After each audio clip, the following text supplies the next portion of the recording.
continue our big game playoff coverage at Edwards Veterans Stadium, where the Sinton Pirates came to town to face the Texans of Wimberley in the Class 4A Division II playoffs. We're in the first quarter now when the Pirates quarterback, Colt Gorman, bobbles a low snap but is able to roll to his right, puts up the bomb to Andrew McGowan, and that's good for a 66-yard touchdown and the lead for Sinton, 7-0. Let's see who's advancing to the next round, and it will be Wimberley coming back to win that one 21-14. Crystal City looking to see if they can become the first team to beat the Quirrell Gobblers this season, play Wimberley. We're in the second half, and the Gobblers are already up 41-0. Adding to that, Patton Clavion picks up the fumble, and he's bringing this all the way back. That's a 68-yard touchdown, but the Gobblers on top, 48-0. The final from Alamo Stadium, that's it, 48-0. Altair Rice fans cheering in the stands at South San Stadium tonight. They faced off against Kingsville Academy, with the winner facing Hallisville in the Class 3 Division I playoffs. Altair Rice is up 26-13 at the ball. Third and goal at the 13, I should say. The quarterback Daniel Cantu is able to find Tavion Johnson. He's into the end zone for the touchdown. They decide to go for two, and Cantu keeps,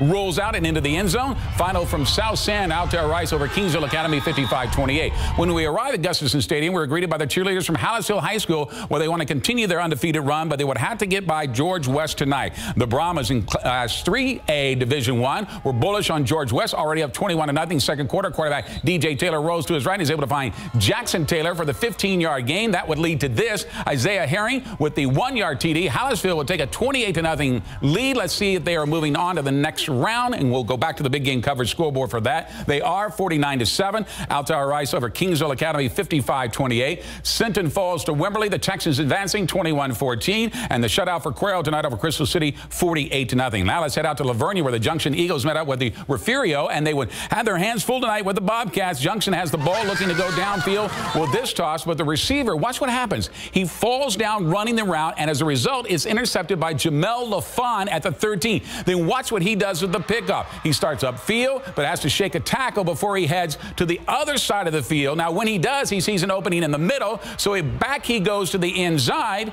Look at this move. Sees that opening right there, and then he's finally brought down around midfield. That interception in return would set up this. A screen pass from Jacob Avery to Robert Ortiz. He's going to take it in for the 12-yard TD to make it 7-0. And there's more. Jalen Mascaro takes the pitch. He bulldozes his way into the end zone from 2 yards out to give Refugio the 13-0 lead after a missed extra point. Let's go back to the big game coverage playoff scoreboard to find out that final 69-20 over Junction. It's Ben Bolt over Thrall tonight, 33-16. Eagle Pass win. Narrowly defeats Laredo Nixon 10-6. And how about Wharton over Hondo? Remember, Hondo had the big upset last week against Divine, 40-28. Time now for a big game coverage road trip that has Larry and photographer Eddie Latigo heading up I-10, beginning with Stockdale and Buda, Smithson Valley at Bobcat Stadium in San Marcos, and the Steel Knights also in San Marcos, but at Rattler Stadium.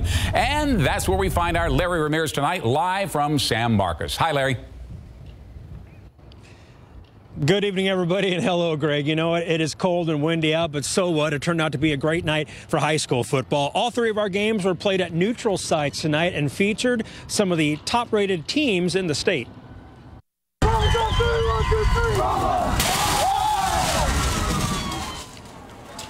Stockdale charging the field in Buda to face Lexington in the Class 3A Division II contests. First quarter, Eagles ball after forcing a punt. QB Walker Hess hooks up with Sam Perry for a 43-yard gain down to Stockdale's 7-yard line.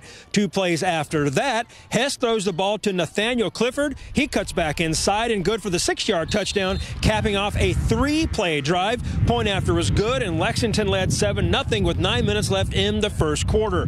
Second stop, Texas State University for Smithson Valley and Lake Travis, 2 of the top 6A teams in the state. Late second quarter, Cavaliers ball, 3rd and 13. Quarterback Charlie Brewer trying to make something happen, but he gets tackled for a loss by the Rangers' Jacob Zuber. Cavs forced a punt. Rangers ball, very next play. Quarterback Josh Atkins throws it to Trevon Morig Woodard.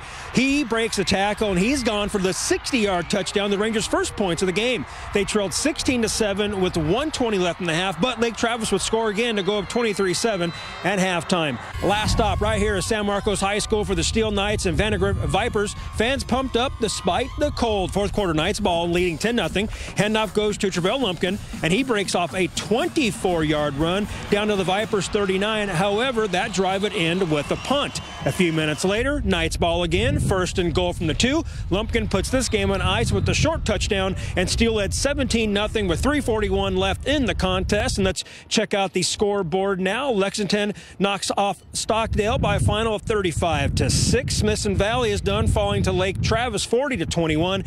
And Steele wins in a shutout 17-0. Now, we got here early in the third quarter, and of the 50 offensive plays that I logged up until that Steele's final touchdown, both teams combined for just 7 passes. Heavy running attack out here by both sides tonight. Greg, back to you. All right, thanks a lot, Larry. Time now for Fan Cam, where our fans help us cover one of the big games in our big game playoff coverage tonight. Hi, Fan Cam.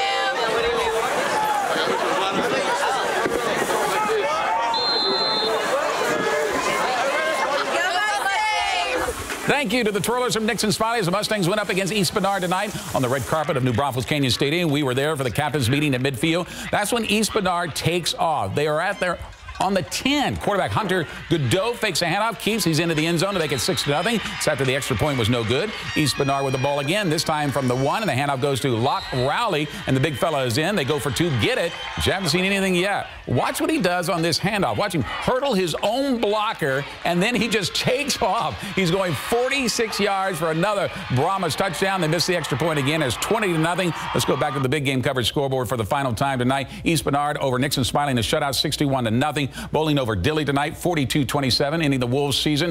How about this big win for Normandy over Yorktown, 50-44, and a final in overtime, Mason in Shiner's season, 34-28.